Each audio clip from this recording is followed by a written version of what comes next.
Muchísimas gracias, amigos televidentes, por mantener la sintonía con Matinal. Y nos satisface sobremanera presentarles nuestro siguiente invitado. Se trata de Luis Miguel de Camps, ministro de Trabajo. Un placer, mi querido. Y presidente del Partido Revolucionario Socialdemócrata, Partido del Toro. Buenos días. Cercano a sus sentimientos. Sí. Y presidente del Consejo Nacional de Seguridad Social, a propósito sí, a de su función propósito como de ministro de Trabajo y a es. propósito de la decisión que se tomó recientemente en el Consejo de facilitar el proceso para que algunos de los afiliados que no cumplían con algunos de los requisitos para acceder a una pensión temprana si lo hicieran. Esa decisión tumba un poco la idea de que el Consejo no se puede hacer nada porque el veto todo lo impide. ¿Cómo se logró el consenso para esta decisión? Bueno, gracias por permitirnos compartir con ustedes y con toda su audiencia y empezando con esa pregunta y ese tema tan importante. Muchas gracias nuevamente. Efectivamente, la decisión que se tomó, que se logró materializar, fue producto del consenso. Y no puede ser de otra manera. La base fundamental del desarrollo de las políticas laborales y de las políticas de seguridad social están sostenidas en el diálogo social. Y es algo que hemos venido haciendo desde el principio de la gestión y gracias, en nuestra visión, gracias a la confianza que da la actitud y la gestión del presidente Luis Abinader, da una confianza en los actores sociales. Estos actores sociales se encuentran dispuestos a dialogar, a conversar y a lograr soluciones. Ha sido el ejemplo de 15 aumentos salariales, todos de consenso. Ha sido el ejemplo, como fue el año pasado, de la inclusión de servicios médicos en la seguridad social que se encontraban excluidos, también de consenso.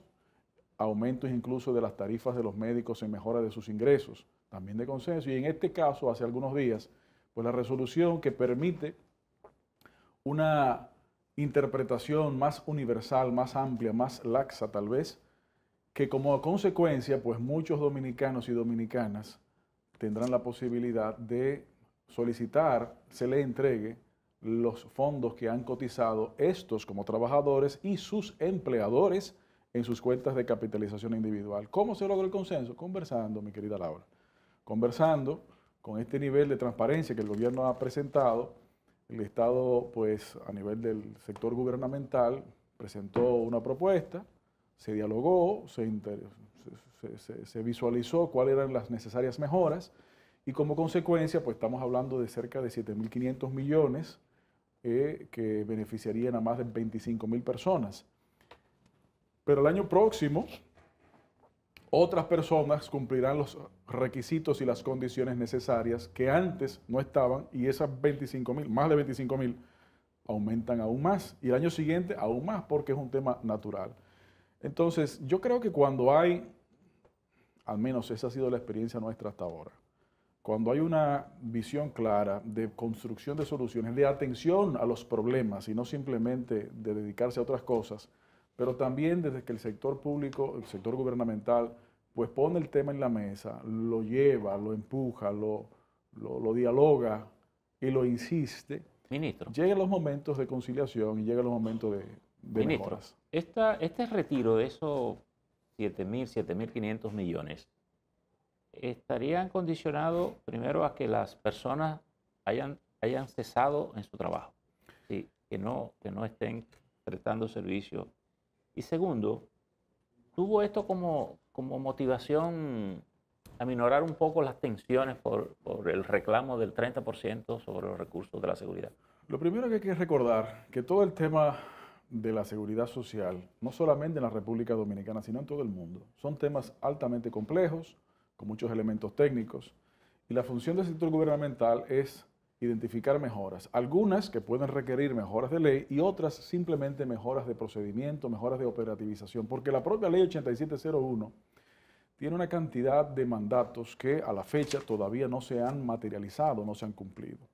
Entonces, para atender eso, recordemos que hay diferentes tipos de pensiones. Están las pensiones por jubilación, están las pensiones por discapacidad, están las pensiones por sobrevivencia, entre otras.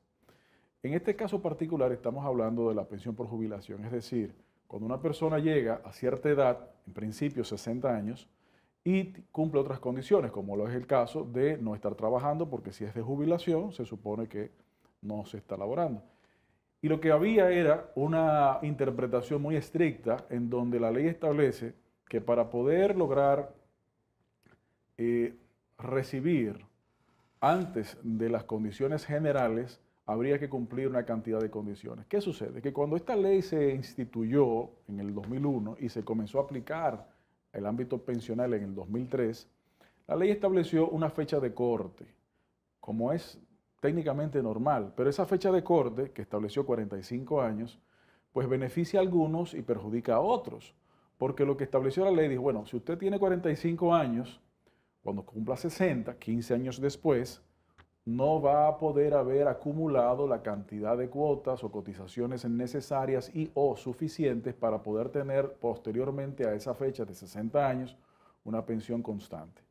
Como consecuencia, la propia ley estableció un caso de excepción de que cuando esa persona, que al momento de aplicación de la ley tenía 45 años, llegara a 60 años, podía o puede, así lo manda la ley, retirar de manera anticipada lo que cotizó.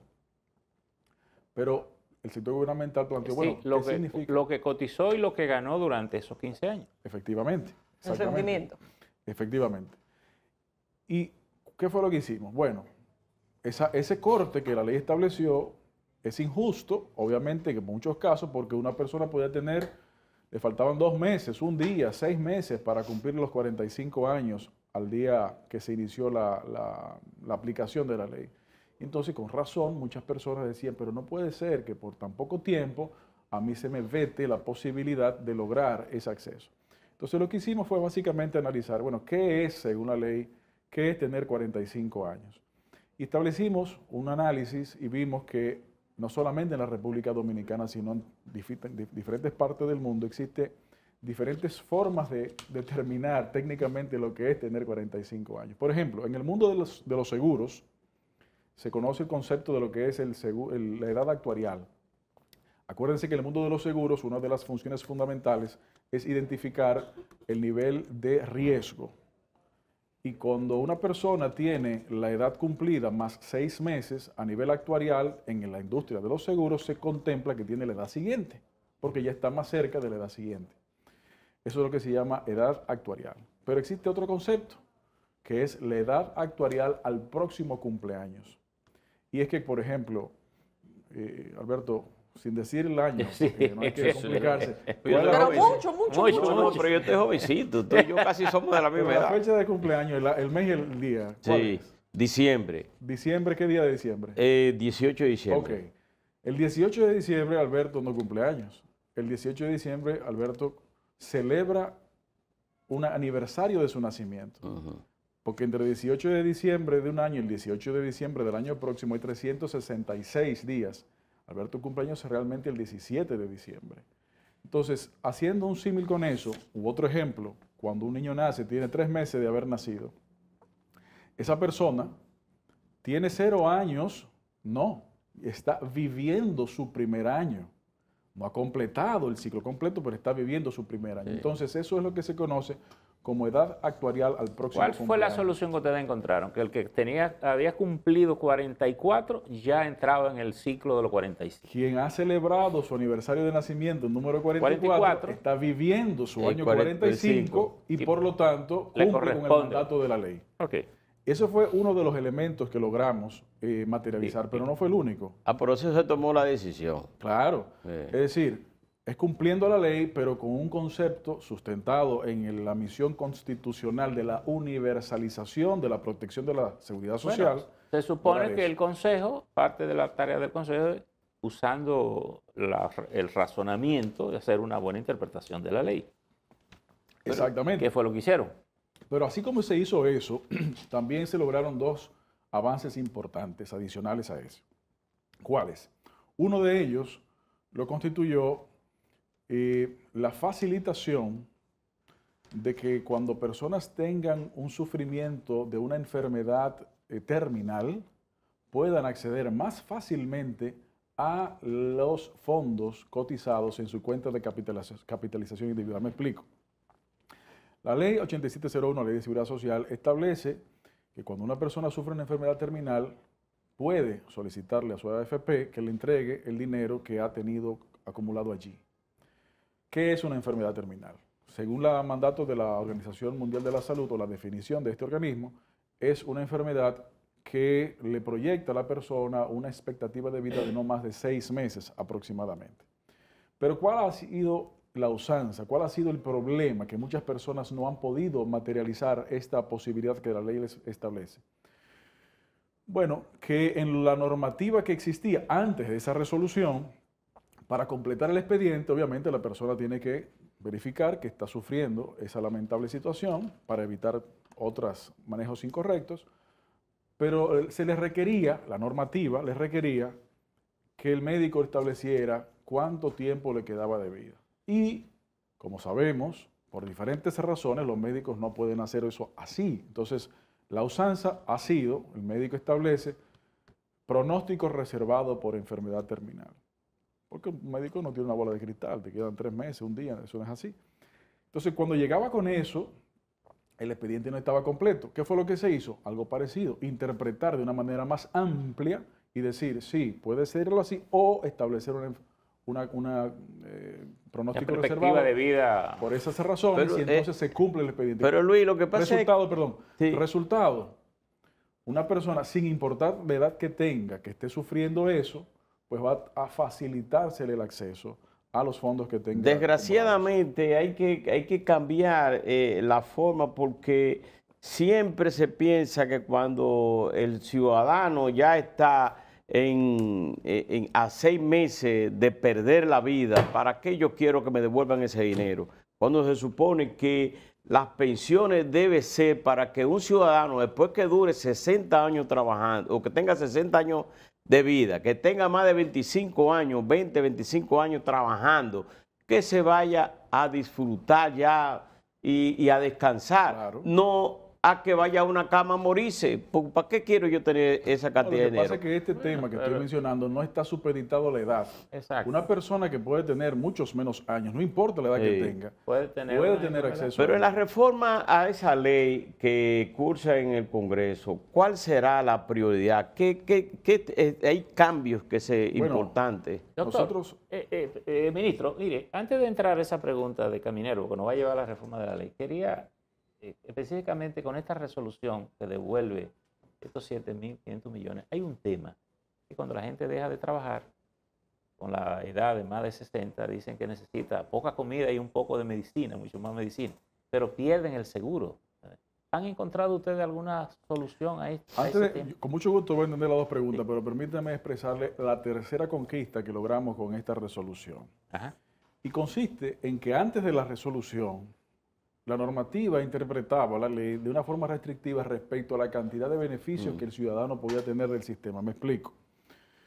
Una persona que tenía un beneficio por X razón y llegaba a la etapa de pensión por jubilación, se veía obligado a elegir un beneficio o la pensión. Vamos a ponerlo en un ejemplo. Imaginémonos un trabajador que tenía 50 años de edad y a esa edad sufrió un accidente laboral. Y gracias a la protección de la seguridad social, específicamente a la protección de seguro de riesgos laborales, pues recibe su pensión por incapacidad por riesgos laborales, que es un 100%. 10 años después, cumple los 60 años. Antes de la resolución, para obtener la pensión por jubilación que le correspondería, tenía que renunciar a la anterior o renunciar a la pensión por jubilación. En este caso no. Gracias a la resolución se ha dicho no. Usted puede seguir recibiendo su pensión por discapacidad, por seguro de riesgos laborales y también tener su pensión por jubilación. Y si tiene un tercer beneficio del sistema, también recibirlo. Eso también se logra gracias a este consenso que se materializa en esta resolución. Entonces, lo que usted señala, don Percio, ese es uno de los temas fundamentales que el gobierno le interesa resolver. Cuando más se necesita la atención de la protección de la salud es justamente cuando más edad se tiene. Y lamentablemente el sistema que existe no ha podido materializar la protección de salud a la mayoría de los pensionados, sino más allá del régimen subsidiario, no, con el contributivo. Y eso es justamente uno de los elementos que el sector gubernamental arrojó como uno de los primordiales en la propuesta de reforma o revisión de la ley. En este momento, y ato las dos preguntas, nos encontramos desarrollando el diálogo en la mesa temática del Consejo Económico y Social de la materia de seguridad social, en donde está toda la sociedad participando. Justamente el viernes pasado se produjo la última reunión y en esta semana se producirá la siguiente. Ha sido un proceso que ha podido tomar en cuenta hasta la fecha los puntos de vista, tanto así que la construcción de la agenda de discusión no ha sido impuesta, al contrario, ha sido participativa, ha sido mejorada con la intervención de todos. Eso significa que algunas cosas se han dilatado un poco, pero ha permitido la participación. ¿Qué hemos tratado de hacer? Atender las necesidades, pero que las necesidades sean construidas con la participación de todos. Y ya el viernes pasado se comenzaron a producir los primeros niveles de consenso con los primeros temas que se abordaron. Algunos de ellos salieron en la prensa, pero ya se le tocará formalmente a la mesa hablar de ello. ¿El tema del copago de los médicos? Eso es un tema que la CISARRIL está atendiendo. Y parte de la situación es justamente esa. Al final, todos los ciudadanos necesitamos, no solamente queremos, sino que necesitamos que la protección sea universal. Pero para ello tenemos que identificar las fuentes de pago, las fuentes de financiamiento. No solamente en el sistema actual, el sistema anterior que existía antes de la ley 8701 estaba fundamentado en gran medida en el presupuesto nacional, sino aquellos que estaban limitados al Instituto Dominicano de Seguridad Social estaban limitados a una red particular. Hoy la red es nacional, todos los centros, por el sistema que existe. Ahora, el pago de los servicios sale ¿de dónde? De la cotización de los trabajadores y de los empleadores al Sistema Dominicano de Seguridad Social, específicamente a la cuenta del cuidado de la salud de las personas. Viendo la cantidad de recursos que ahí se cotizan, que por cierto, por primera vez en la historia, el año pasado, el gobierno aportó esa cuenta, más de 4.000 millones de pesos. ¿Por qué? Porque ese dinero se había prácticamente agotado en la pandemia. Ministro. Dándole cobertura de salud a los trabajadores que se encontraban suspendidos o que habían perdido sus trabajos. Ministro. Y en esta oportunidad, finalmente, se logró aumentar los recursos de esa cuenta para garantizar no solamente la atención médica, sino las mejoras. Y en eso, de allí es que donde deben salir los recursos para las mejoras de cobertura y también para la mejora de los salarios y de los ante los aumentos que se han producido de manera desproporcional en la canasta familiar, en los combustibles, que el gobierno ha tenido que usar subsidios, pero que es un problema internacional, producto de la pandemia y luego de las guerras de Rusia con Ucrania. Los aumentos que se han hecho de salarios a los trabajadores, eso se lo ha comido ya 2 y 3 veces.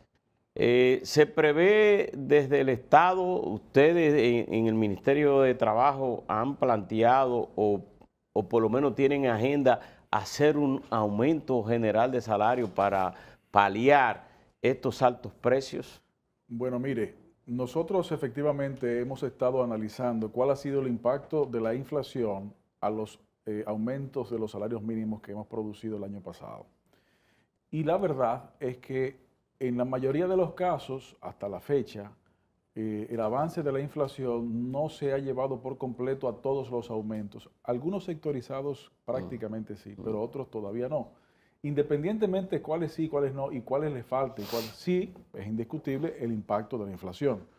¿Y por qué hemos estado haciendo estos análisis? Bueno, primero porque es parte de las responsabilidades y segundo, como una etapa previa para la posibilidad de iniciar discusiones o diálogos en torno a esa dirección. Como ustedes probablemente se han dado cuenta, nosotros no nos gusta avanzar temas que tal vez estén produciendo y que requieren el diálogo social, porque a veces las conversaciones por titulares pueden complicar las cosas. Sin embargo, tengo que ser responsable de decir que es un tema que estamos viendo de manera técnica muy cerca, es decir, de forma muy cercana, dándole el seguimiento para determinar en las próximas semanas pues la viabilidad de ello. Ministro, y la dimensión también. Con el tema de los medicamentos que sale en uno de los periódicos a nivel nacional hoy, la cobertura de 8,000 pesos, evidentemente, fija desde el 2007, hace tiempo que es insuficiente. ¿Se ha planteado aumentar esta cantidad? Hemos planteado aumentarlo, pero el problema que hemos visto es el siguiente. De hecho, el año pasado, cuando estuvimos discutiendo la apertura de la protección social, que en seguridad de salud significa ha significado la inclusión de la reconstrucción mamaria, los análisis BRCA1 y BRCA2 para la propensión de cáncer de mama, así como también la mastectomía profiláctica preventiva, que antes no estaban cubiertas y ahora sí, vimos ese tema como una posibilidad de aumento. Pero ¿qué fue lo que vimos? Que si se aumenta simplemente esa cobertura en cuanto a 8,000 pesos, simplemente por números, corremos el riesgo, el país corre el riesgo, de que en esa misma proporción aumente los precios de los medicamentos. Entonces, el ciudadano no recibiría la mejoría. Tenemos que ver eso, y lo estamos viendo, la CISARRI lo está trabajando, junto con una serie de medidas complementarias que permitan que si efectivamente se aumenta la cantidad de recursos de cobertura, no se aumenten los precios de los medicamentos. Pero es que los precios de los medicamentos van aumentando como quiera. Estamos hablando de que ese monto está fijo desde el año 2007. No, el tema del precio de los medicamentos aumenta cuando estamos hablando de la inflación. Pero vuelvo y digo, si el impacto que queremos generar no es un impacto simplemente de aumento por inflación, sino realmente aumento por mejora de la capacidad adquisitiva de esos medicamentos, no basta, no es suficiente el aumento de recursos. Tiene que estar combinado con una acción de mercado. Ministro, un medicamento, el regulador de un medicamento para hipertensos que costaba 2,000 pesos, porque son los más caros, ahora cuesta 4,000 y 5,000 pesos. No lo mata la enfermedad, lo va a matar los precios. Ministro. ¿Pero de qué estamos hablando? ¿De control de precios de medicamentos? No. Control de precio por razones legales no es posible. Pero los mercados tienen mecanismos y los gobiernos también. Entonces, para garantizar que los aumentos que haya de cobertura de recursos para medicamentos que se tienen que producir no se diluya. Ministro, simples aumentos. Una cosa final, porque ya tenemos, vamos, el tiempo arriba. Quería quedarme con la impresión de poder identificar las prioridades que el gobierno tiene desde el punto de vista oficial de los cambios que hay que hacer en la ley 8701. Ya usted mencionaba lo del seguro de más de 60 años y el retiro. Los muchachos ya han planteado esta parte de los medicamentos, cobertura.